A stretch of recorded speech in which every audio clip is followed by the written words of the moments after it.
Bismillahirrahmanirrahim. Assalamualaikum warahmatullahi wabarakatuh. Alhamdulillah wassalatu wassalamu ala rasulillah wa ala alihi wa sahbihi wa mawalah wa la hawla wa la quwata illa billahi wa ba'd. Kita lanjutkan kajian kita masih membahas Siratul Mustafa alaihi salatu wassalam, dan kita masuk pada bab membangun masyarakat baru di kota Madinah. Ma'asyiral muslimat yang dimuliakan Allah Subhanahu wa taala. Setelah Nabi sallallahu alaihi wasallam beliau tiba di kota Madinah, beliau tinggal di perkampungan Bani Najjar pada hari Jumat tanggal 12 Rabiul Awal tahun pertama Hijriah, atau bertepatan dengan 27 September 622 Masehi. Beliau turun di lokasi depan rumah Abi Ayyub Al-Ansari. Kemudian beliau mengatakan, disinilah tempat berhentinya aku. Kemudian beliau pindah ke rumah Abi Ayyub Al-Ansari. Ma'asyiral muslimat yang dimuliakan Allah Azza wa Jalla. Jadi ketika Nabi SAW di kota Madinah, maka yang menentukan Rasul tinggal di mana itu adalah unta Qaswah dia. Rasul kan menunggangi unta namanya Qaswah, pemberian dari Abu Bakar Siddiq radhiyallahu anhu. Jadi Nabi SAW membiarkan unta itu yang berjalan. Nanti di mana unta berhenti, maka disitulah Nabi SAW akan tinggal. Lah kebetulan unta itu pula berdiri kemudian duduk persis di depan rumah Abi Ayyub Al-Ansari. Makanya Rasul mengatakan, di tempat inilah aku berhenti. Kemudian setelah itu rumah Abi Ayyub lah untuk sementara waktu menjadi tempat tinggal Nabi. Bahkan Nabi Ayyub Al-Ansari karena saking cintanya dengan Nabi SAW,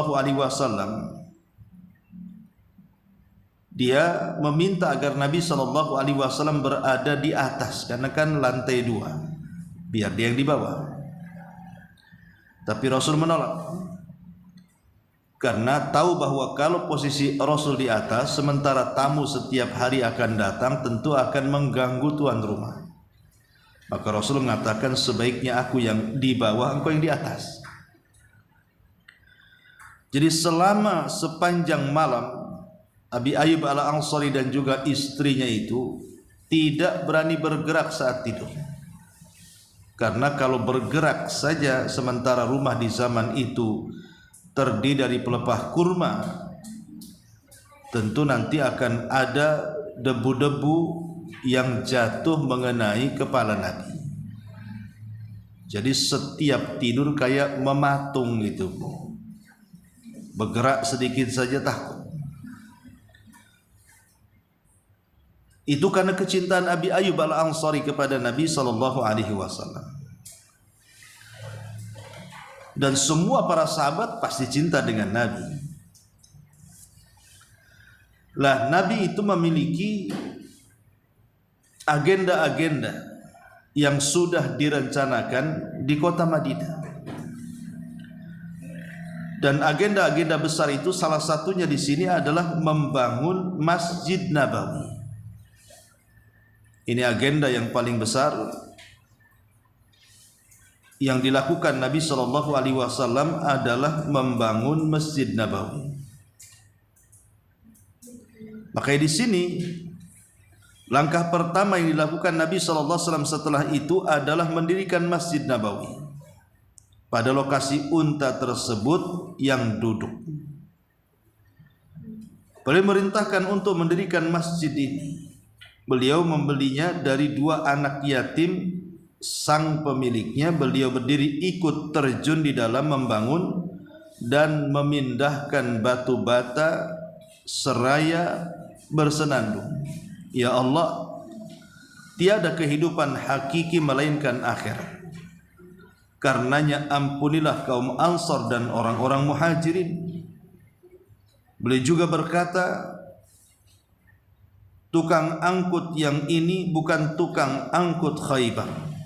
Ini orang paling berbakti dan cinta di sisi Rabb kami.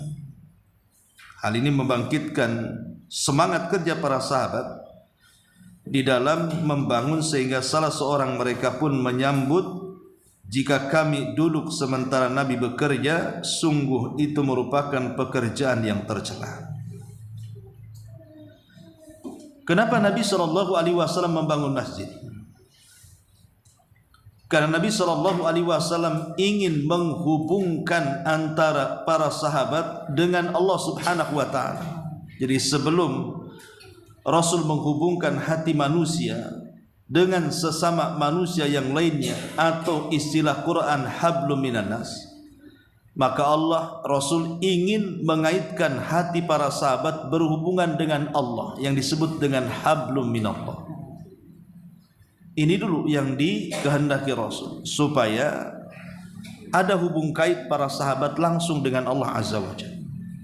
Karena bagaimanapun fungsi masjid di zaman Rasul itu luar biasa.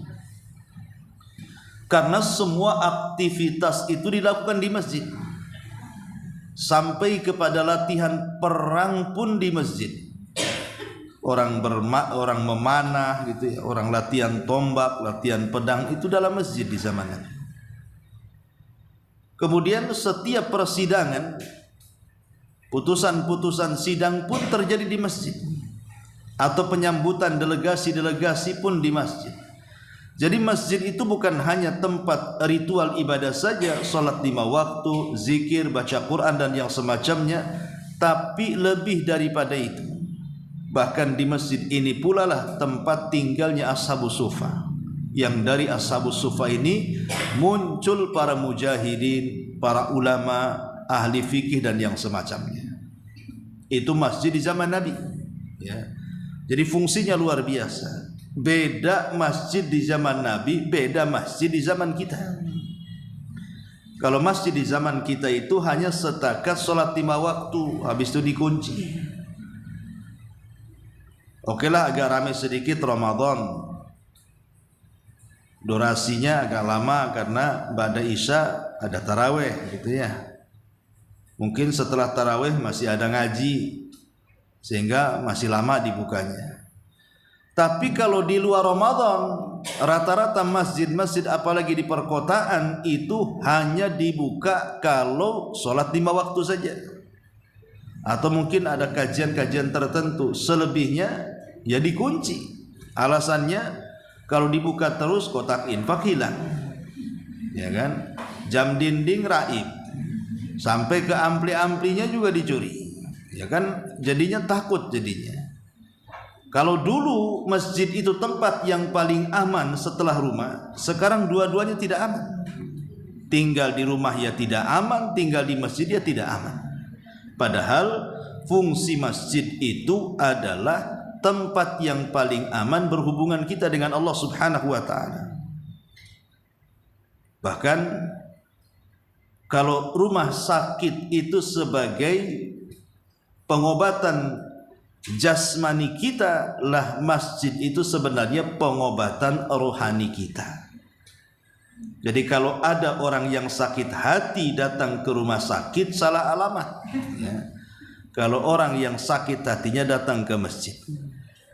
Begitu juga orang yang punya penyakit kanker datang ke masjid, ya nggak akan sembuh. Datang ke rumah sakit, karena di situ memang tempat penyembuhan penyakit jasmani. Lah dari sini maka Nabi SAW ingin supaya dimulai daripada hati sebenarnya.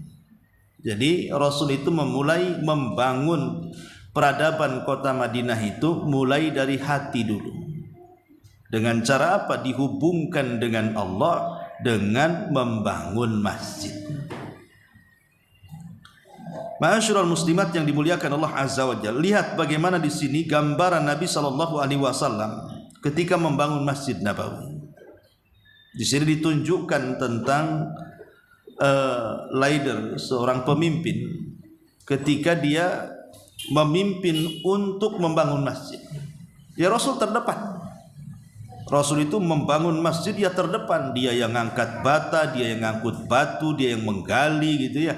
Sampai ada ucapan di sini, jika kami duduk sementara Nabi bekerja, sungguh ini merupakan pekerjaan yang tercela, menunjukkan bahwa Rasul itu betul-betul mencontohkan kalau urusan kerja paling depan gitu ya, kalau urusan makan paling belakang. Kalau zaman sekarang terbalik, urusan makan paling depan, urusan kerja paling belakang. Hilang pun habis makan biasanya ya. Jadi inilah contoh bagaimana Nabi mencontohkan para sahabat. Lah di sini kata pengarang, pada lokasi tersebut terdapat bekas kuburan orang-orang musyrikin, puing, pohon kurma dan pohon gharqad. Lalu Nabi SAW merintahkan agar kuburan-kuburan kaum musyrikin itu dibongkar, puing itu diratakan dan pohon kurma serta gharqad kemudian ditebang. Lalu membuat saf mengarah ke kiblat. Ketika itu arah kiblat masih menghadap Baitul Maqdis, sehingga dua tiang pintu kusen masjid itu terbuat dari batu, dinding-dindingnya terbuat dari batu bata dan tanah liat, atapnya terbuat dari pelepah kurma, tiang-tiangnya dari batang pohon kurma, lantai dasarnya dihampari dengan pasir dan kerikil, terdiri dari 3 pintu, panjangnya dari kiblat hingga ke ujung belakang adalah 100 hasta, artinya 50 meter ya. Masih 50 meter, kalau sekarang kan udah luas ya Ibu ya. Ibu yang pernah umroh itu keliling Masjid Nabawi saja udah asam uratnya kumat tuh kan, luasnya tuh kan Bu ya. Kalau dulu kan masih 50 meter 100 hasta. Karena diperluas ya akhirnya luas sekarang. Luas sekali, bukan luas saja ya. Sampai capek mengelilingi Masjid Nabawi itu. Jadi lihat bagaimana sederhananya masjid di zaman Nabi. Ini kan menunjukkan sederhananya gitu ya. Bahan baku yang digunakan Rasul untuk membangun masjid. Kalau sekarang kan sudah nggak ada. Semua sudah diganti pakai tembok sekarang ya. Kemudian beliau mendirikan rumah-rumah di sampingnya, rumah-rumah petak terbuat dari batu-batu, atapnya terbuat dari pelepah kurma dan juga batang pohon kurma. Itu adalah rumah para istri-istri Rasul. Bahkan tidak layak pun disebut rumah, tetapi layaknya disebut kamar, kos-kosan mungkin bahasa kita, karena Al-Quran menyebutnya sebagai Al-Hujurat. Makanya ada surat disebut Al-Hujurat. Apa sih Al-Hujurat itu? Kamar-kamar. Maksudnya kamar yang dihuni istri-istri Nabi. Jadi rumah Nabi itu ya berupa kamar-kamar. Bukan Al-Buyut tetapi Al-Hujurat. Kalau buyut ya maksudnya rumah-rumah, tapi kan bahasa Quran menggunakan Al-Hujurat. Berarti kan kecil. Kamar-kamar kan kecil. Makanya wajar kalau seandainya Aisyah radhiyallahu anha apabila sedang tertidur dan Rasul di sampingnya sedang sholat, terkadang tangan Aisyah radhiyallahu anha itu selalu teraba kaki Nabi. Karena memang sempit, gimana pula ya, namanya sempit ya di situ-situ jadinya. Ya. Dan itulah fungsinya kalau sempit kan, ibu kalau suami pergi tahu tuh, karena sempit kan. Kalau luas kan nggak tahu suami. Yang satu di ujung, yang satu di ujung pula kan. Jadinya Aisyah radhiyallahu anha selalu menceritakan contoh umpamanya kisah tentang bagaimana kaki Rasul yang pecah-pecah. Kok bisa teraba gitu ya? Padahal sedang Rasul sedang sholat, Aisyah sedang tidur. Kalau bukan karena sempitnya ruangan itu, sehingga teraba kaki Rasul. Kok pecah-pecah, kagetlah Aisyah. Sehingga kemudian Aisyah menanyakan perkara itu, sebaiknya kau kurangilah ibadahmu itu. Tetapi Rasul mengatakan, afala uhibbu an akuna abdan syakur. Salahkah saya menjadi hamba yang bersyukur kepada Allah Subhanahu wa taala? Kemudian kata pengarang di sini, masjid tersebut tidak sekedar sebagai tempat untuk melakukan sholat 5 waktu, tetapi lebih daripada itu adalah sebuah kampus. Jadi masjid itu sekolah. Di zaman Rasul itu masjid itu tempat tarbiyah.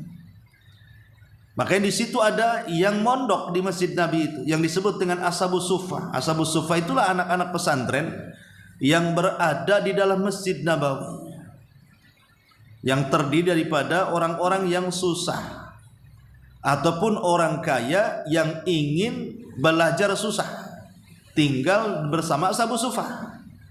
Ada juga orang-orang kaya yang tinggal di situ. Mereka hanya ingin supaya bersama Ashabus Suffah mereka merasakan tentang sulitnya kehidupan dunia, akhirnya tercipta kesederhanaan. Jadi tidak semua orang susah ya hidup di Masjid Nabawi menjadi Ashabus Suffah, tapi ada juga orang senang tapi ingin mengambil pelajaran dari Ashabus Suffah, tinggal di situ. Dan luar biasa kan, dari kampus Masjid Nabawi ini terlahir pemimpin-pemimpin dunia kan. Terlahir pemimpin-pemimpin dunia. Terlahir Abu Bakar, Umar, Utsman, Ali, Abu Hurairah dan yang semacamnya.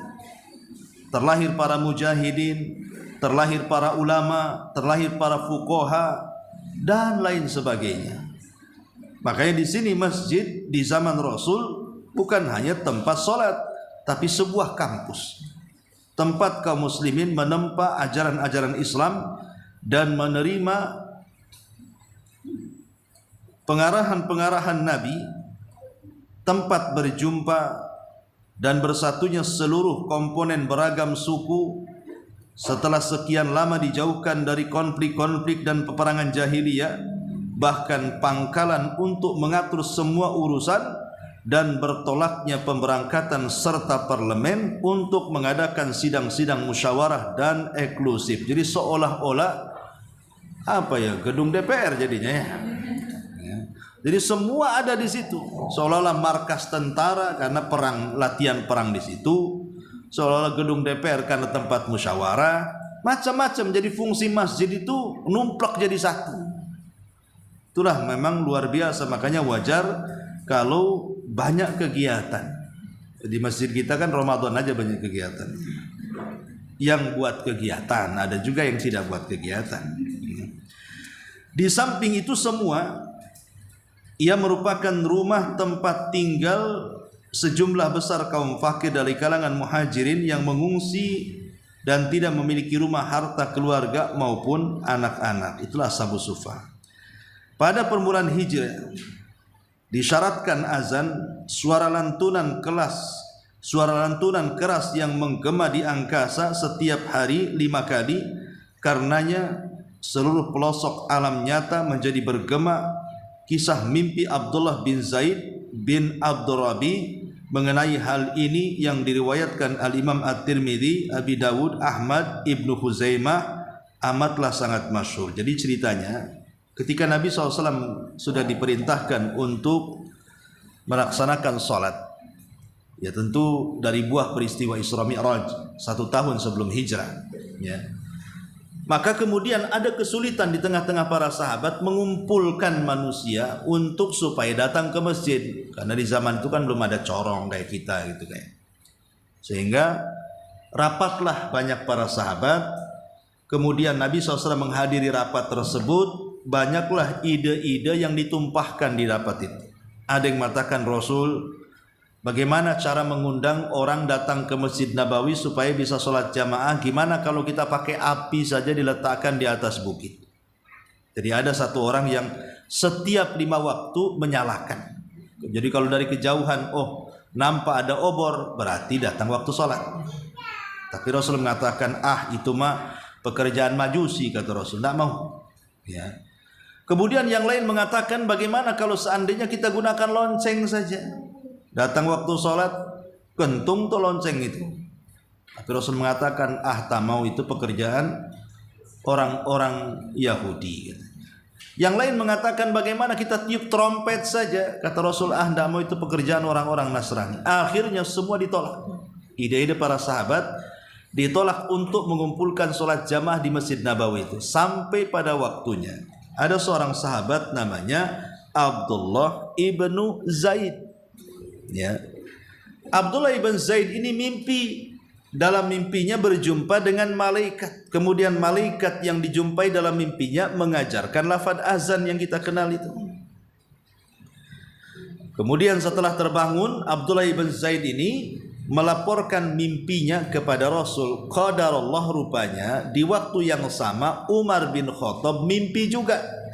Mimpinya kurang lebih sama dengan yang dimimpikan oleh Abdullah bin Zaid bin Abdur Rabi'ah ini. Karena ada kesinkronan antara mimpinya Abdullah bin Zaid dengan mimpinya Umar tentang lafaz azan yang diajarkan malaikat dalam mimpi keduanya, disitulah Nabi memerintahkan Bilal untuk segera mengumandangkan azan. Langsung setuju.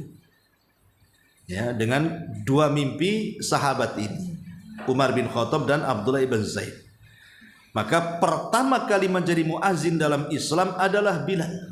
Walaupun sebenarnya Rasul punya 4 muazin, ya, di mana 2 menjadi muazin di Masjid Nabawi, kemudian 1 di Masjid Quba, masjid yang pertama dibangun Nabi, dan 1 di Masjidil Haram. Siapa muazin-muazin Rasul itu? Adapun di Masjid Nabawi, pertama tentu penghulu muazin Bilal bin Rabah. Kemudian yang kedua Abdullah ibnu Ummi Maktum. Jadi gantian dengan Bilal. Kadang Bilal azan, kadang Abdullah ibn Ummi Maktum tidak, kadang terbalik gitu. Dan Abdullah ibn Ummi Maktum buta. Makanya dia disuruh kalau dalam azan subuh itu adalah azan pertama, nanti subuhnya Bilal. Kenapa? Karena dia buta, tidak melihat fajar. Makanya dia disuruh azan pertama. Kata Rasul, makanlah sahur, minumlah sahur kalau masih mendengar azannya Abdullah ibn Ummi Maktum. Tapi kalau sudah azan Bilal, jangan makan, itu sudah subuh. Jadi di Masjid Nabawi itu 2 muazinnya. Pertama Bilal, yang kedua Abdullah ibn Ummi Maktum. Kemudian yang kedua di Masjid Quba. Di Masjid Quba itu maksudnya masjid yang pertama dibangun Nabi. Di situ diletakkan oleh Nabi SAW namanya Sa'ad al-Qaradi. Sa'ad al-Qaradi radhiyallahu an, dulunya budak dimerdekakan oleh Ammar ibn Yasir.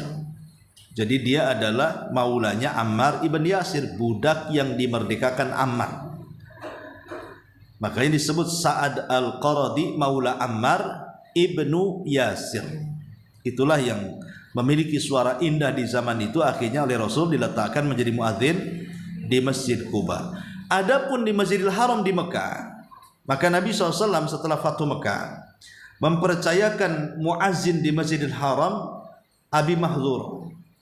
Abi Mahdhurah itu adalah sahabat yang dipercayakan Rasul untuk menjadi muadzin di Masjidil Haram, dan sahabat inilah yang diajarkan oleh Rasul lafaz taswib, as-salatu khairun minan naum, dalam salat subuh. Diajarkan kepada muazin Mekah namanya Abi Mahdhurah yang menjadi muazin di Masjidil Haram. Jadi muazin Rasul semuanya ada 4. Bilal ibn Rabah, Abdullah ibn Ummi Maktum, Sa'ad al-Qaradi maula Ammar ibn Yasir, kemudian Abi Mahdhurah yang diajarkan lafaz as-salatu khairun minan naum. Tetapi dari 4 muazin di zaman Rasul ini yang paling terkenal siapa? Bilal. Ya. Bilal yang paling terkenal sampai hari ini. Walaupun namanya Pak Udin itu, kalau dia muazin dibilangnya mana Bilalnya katanya. Bukan mana Pak Uzinnya kan, mana Bilalnya. Ya sampai sekarang. Ya, jadi Bilal itu menjadi simbol bagi setiap muazin. Bahkan bukan hanya muazin saja, kadang-kadang kalau sholat taraweh itu kan setiap rakaat, kalau budaya di masyarakat kan ada sholawat-sholawatnya tuh. Itu disebut Bilal juga tuh. Padahal Bilal tidak pernah buat kayak gitu tuh. Bilal kan azan aja, ya. Tidak ada buat kayak gitu. Artinya bahwa sampai demikian masyhurnya nama Bilal karena diangkat dengan azan. Kalau sudah disebut Bilal saja, mindset kita pasti akan tertuju kepada azan. Lain dengan kalau Abdurrahman bin Auf, mindsetnya langsung ke sedekah gitu ya. Kalau Khalid bin Walid, mindsetnya langsung jihad. Nah, gitu. Biasanya kan ada khususan para sahabat itu kalau disebut namanya pikiran kita langsung tertuju ke situ. Lah di sini Bilal bin Rabah inilah yang kemudian akhirnya menjadi muazin resmi yang dipilih Rasul untuk memanggil manusia supaya datang ke Masjid Nabawi. Dan itulah masjid kedua terhebat di dunia setelah Masjidil Haram. Karena orang yang sholat di Masjid Nabawi maka pahalanya sama dengan 1000 kali sholat di masjid-masjid yang lainnya. Beda kalau haram, lebih tinggi lagi karena yang sholat di haram itu sama dengan 100.000 kali sholat dibandingkan di masjid yang lainnya. Dan dari sini kita tahu bahwa fadilah di dua masjid ini secara khusus hanya ada pada sholat.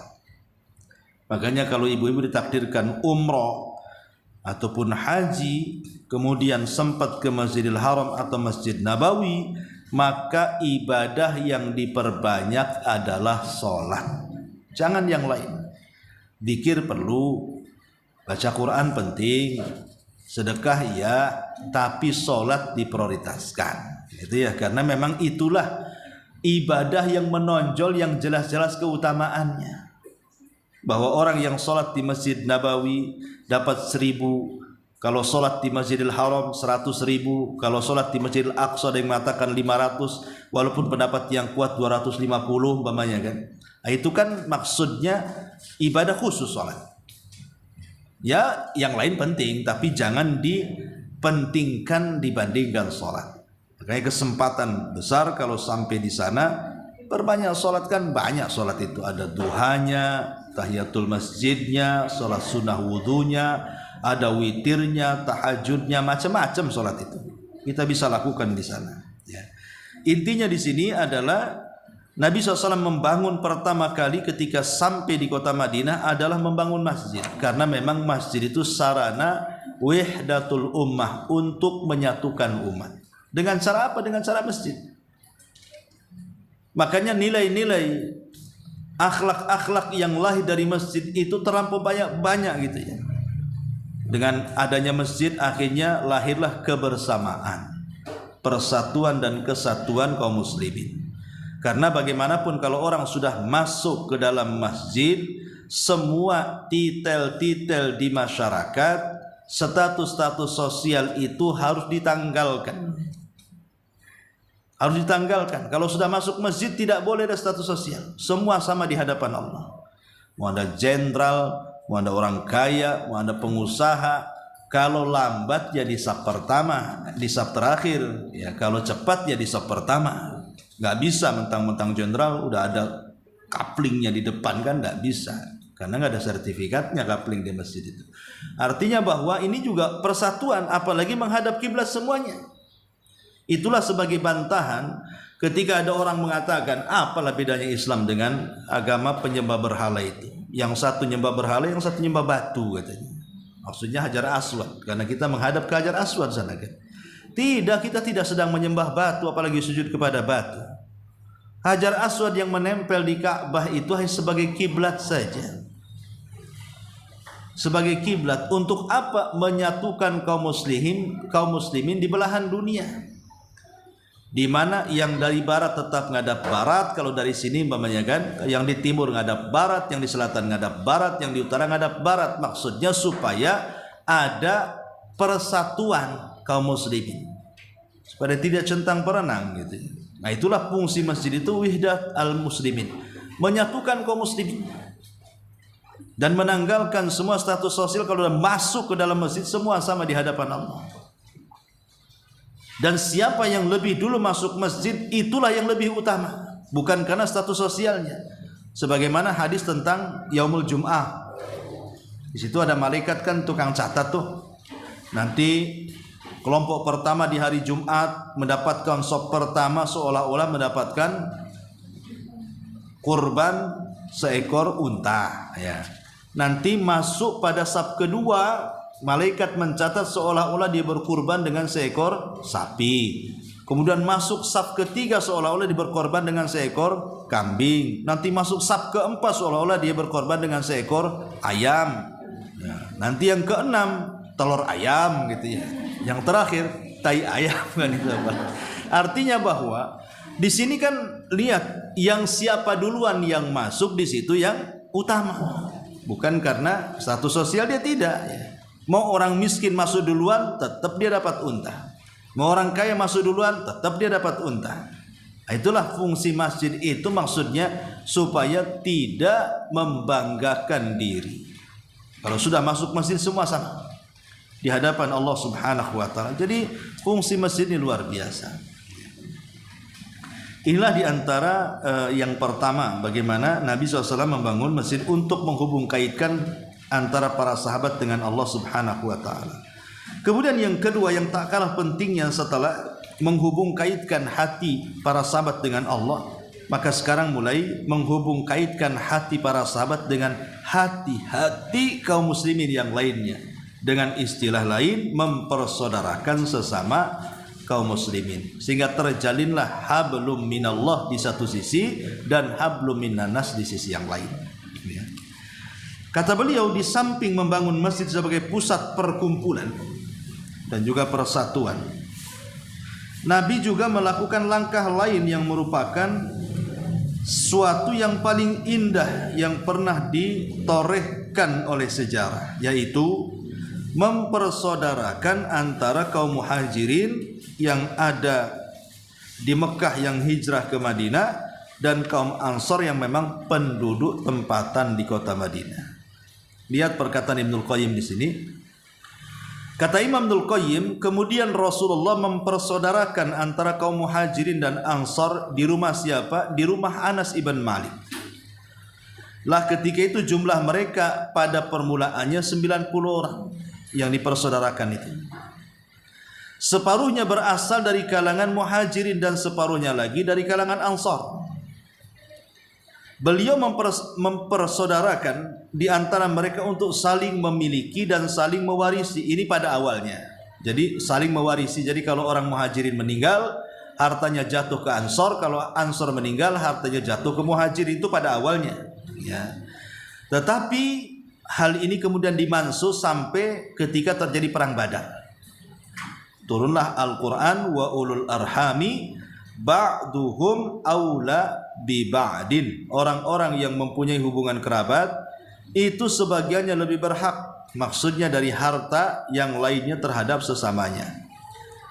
Setelah turun ayat ini berarti tidak berlaku saling mewarisi, hanya berlaku saling tolong menolong saja, saling bantu membantu. Tapi untuk saling mewarisi tidak ada lagi, karena sudah dihapus. Ya, itu khusus yang ada kekerabatan saja. Kalau soal waris mewarisi, maka hak saling mewarisi dihapus sementara akad persaudaraan tetap berlaku. Ada riwayat yang menyatakan bahwa beliau mempersaudarakan untuk tahap kedua antara sesama muhajirin, namun riwayat yang valid dalam riwayat pertama, maksudnya muhajirin dan ansar, kaum muhajirin tidak membutuhkan ikatan persaudaraan dengan telah eksisnya persaudaraan Islam, persaudaraan setanah air dan kekerabatan nasab. Hal ini berbeda dengan persaudaraan yang terjadi di antara muhajirin dan ansar. Jadi seolah-olah kata Imam Ibnul Qayyim, persaudaraan di atas iman dan Islam itu lebih kuat dibandingkan persaudaraan nasab, pertemanan, perkawanan biasa, ya. Sampai boleh jadi mungkin antara suami istri, antara anak dan orang tua. Jadi persaudaraan iman dan Islam itu jauh lebih kuat dibandingkan itu semuanya. Karena terkadang suami istri bisa bercerai, anak dan orang tua bermusuhan, saudara dengan saudaranya lagi, apalagi Ya. Tapi kalau kemudian hubungan eratnya sesama kaum muslimin didasari iman dan Islam, cinta karena Allah dan benci karena Allah, maka persaudaraan itu pasti akan langgeng. Karena tidak ada tendensi di balik persaudaraan itu kecuali karena iman. Beda kalau kita berkawan karena harta. Ketika dia hartawan kita dekat dengan dia, ketika dia jatuh miskin ya kita juga ngapain berkawan lagi dengan dia, cari orang kaya lain. Ya. Makanya ada istilah kata Imam Syafi'i, ra'aitun nas qad dhahabu ala man indahu dhahabun. Engkau lihat bagaimana manusia pergi kepada orang-orang yang memiliki banyak emas. Ya. Tetapi apa yang terjadi? Orang-orang yang tidak memiliki emas, kata Imam Syafi'i, fannasu anhu dhahabu, maka manusia akan berpaling dan meninggalkan dia. Manusia akan pergi kepada orang yang punya harta, tetapi yang tidak punya harta dia akan berpaling darinya. Ra'aitun nas qad malu ala man indahu malun wa mala indahu malun fannasu anhu qad malu. Kata Imam Syafi'i, kau lihat bagaimana manusia berpaling menuju orang-orang yang punya harta. Tetapi bagi orang yang tidak punya harta, manusia pun berpaling dari dia. Itu kalau persaudaraannya di atas dunia. Kalau masih ada dunia, baik-baiklah dengan dia. Tapi kalau sudah tidak lagi ada dunia, maka pasti akan berpisah dengan dia. Kemudian kata beliau di sini, persaudaraan ini mengandung pengertian leburnya fanatisme jahiliyah dan gugurnya perbedaan-perbedaan nasab, warna kulit, tanah air hingga dasar wala dan bara. Hanyalah Islam, tidak boleh yang lainnya. Karena kita tahu kan Bu ya, penduduk Mekah dengan Madinah itu kan berbeda. Karena rata-rata penduduk Madinah itu kan turunan Arab Yaman. Sementara Arab Yaman itu araqul qulub, kata Rasul, lebih lembut hatinya. Mereka lebih lembut hatinya, lebih mudah mendapatkan hidayah. Sementara orang Mekah itu mereka Arab keras. Makanya kalau sekali kufur, kufur sekali, kalau munafik, munafik sekali. Asyaddu kufran wa nifaqa. Makanya Abu Jahal itu orang Mekah, bukan orang Madinah. Abu Lahab orang Mekah, bukan orang Madinah. Orang Madinah itu orang baik-baik ya. Karena ahlu Yaman itu mudah menerima dibandingkan orang Mekah. Sehingga akan berbeda cara paham orang Mekah dan Madinah itu kan tentu karena sudah beda ras ya. Kemudian juga beda nasab, warna kulit, watak dan begitu seterusnya. Tetapi Nabi SAW ingin menyatukan visi dan misi dengan cara apa? Dipersaudarakan di atas Islam. Anda boleh meletakkan loyalitas, tapi barometernya Islam. Anda boleh berlepas diri, tapi barometernya Islam. Bukan adat, bukan kesukuan. Ya. Makanya kemudian sifat itsar setelahnya mementingkan kepentingan orang lain atas diri sendiri, saling memiliki dan keakraban berpadu di dalam persaudaraan ini dan mengisi kehidupan masyarakat baru tersebut dengan keteladanan yang amat menawan. Jadi dengan adanya persaudaraan, kemudian Rasul menghimbau kepada para sahabat untuk saling membantu, maka disitulah tercapai satu akhlak mulia yang disebut dengan al-itsar. Itulah yang Allah katakan wa yu'thiruna ala anfusihim walau kana bihim khasasah. Mereka lebih mementingkan orang lain walaupun diri mereka kesulitan. Contoh umpamanya ketika Abdurrahman ibn Auf dipersaudarakan dengan Sa'd bin Rabi. Abdurrahman ibn Auf ketika dipersaudarakan dengan Sa'd bin Rabi. Apa kata Sa'd? Wahai Abdurrahman, engkau datang dari Mekah tidak punya apa-apa. Ayo kita lihat ke dua kebunku. Mana-mana dua kebun yang kau sukai, ambil salah satunya. Sa'd bin Rabi mengatakan, ayo, tidak mengatakan ayo ke kebunku, ini untukmu, ini punyaku. Enggak. Kalau dia mengatakan seperti itu belum punya sifat itsar namanya. Tapi Abdurrahman ibn Auf bahasanya apa? Pilih di antara dua kebunku, mana yang kau sukai, ambil. Kan bisa saja yang satu luasnya beda, yang satu pohon kurmanya banyak, yang satu mungkin ya agak enak dan begitu seterusnya. Nah, lihat bagaimana sifat itsar. Dia mendahulukan saudaranya. Kalau kita kan tidak, jangankan cerita kebun, kamar saja kita pilihkan. Kamu yang sebelah gudang sana, kalau kita kan. Nah ini jangan, ini kamar utama. Itu sama tamu kita kadang itu kan. Nah ini sahabat kan tidak, pilih mana yang kau sukai ambil. Cukup sampai di sini tidak, sampai kepada tempat hunian. Aku memiliki banyak rumah. Kau lihatlah dari rumah-rumahku, kata Sa'ad kepada Abdurrahman bin, mana yang kau sukai ambil. Nah, itu kan luar biasa. Sampai kepada pasangan, ya, walaupun ada yang melemahkan, tapi masyhur kisahnya, aku memiliki 3 istri. Karena di zaman itu kan belum ada ayat tentang hijab, belum turun ayatnya hijab, sehingga orang kan masih bisa lihat wajah orang. Ya, makanya Sa'ad mengatakan kepada Abdurrahman, lihatlah paras ketiga istriku ini. Mana yang kau sukai, ku ceraikan dia, tunggu masa idahnya, kau nikah dengan dia. Tapi 3-tiganya tidak menggunakan aji mumpung. Mumpung ditawari kan itu. Apalagi kan seorang musafir, Bu. Datang-datang ke Batam, ada orang baik milih mau di Sukajadi atau di Bengkong umpamanya kan. Kan kaget orang baru datang ke Batam cari pekerjaan, tiba-tiba dikasih rumah. Itu kan aji mumpung, ya senang aja lah kan gitu. Ya. Ini ada tanah tuh, satu di Nagoya, satu di Batu Haji. Yang satu ini siap digusur, yang satu insya Allah ada sertifikatnya kan. Umpamanya senang pilihannya. Nah, tapi kan tidak, Abdurrahman bin Auf kan tidak menggunakan aji mumpung. Dia tetap mengatakan barakallahu lak fi ahlika wa malik. Semoga Allah berkahi kamu pada keluarga dan seluruh harta. Aku tidak mau semuanya. Ya, dullani ala suq. Aku hanya perlu di mana pasar. Itu saja. Aku perlu di mana pasar, tunjukkan pasar Madinah di mana. Aku tidak perlu tanahmu, aku tidak perlu rumahmu, aku tidak perlu uangmu. Padahal orang-orang muhajirin itu mereka tidak membawa apapun kecuali hanya yang melekat di badan. Justru malah mendoakan kebaikan kepada Sa'ad. Semoga Allah berkahi dirimu, keluargamu dan hartamu. Aku tidak perlu itu. Dullani ala suq, tunjukkan aja ke pasar. Masuk dia ke pasar tanpa modal. Akhirnya jadi pedagang, keluar dari pasar sudah bawa untungnya. Terkadang dagang itu tidak mesti pakai modal, tapi pakai otak gitu ya. Seperti Abdurrahman bin Auf, dia masuk ke pasar cari orang jual minyak goreng ya. Kemudian dia bilang, saya beli minyak gorengmu tapi dengan cara hutang karena saya tidak punya uang. Deal or no deal, deal, udah diambil. Kemudian dijual kepada orang dengan cara kontan. Beli dengan cara hutang, dijual dengan cara kontan. Setelah kemudian dia dapat untung, maka pokoknya dibayarkan, itulah untungnya masuk ke pesa dia.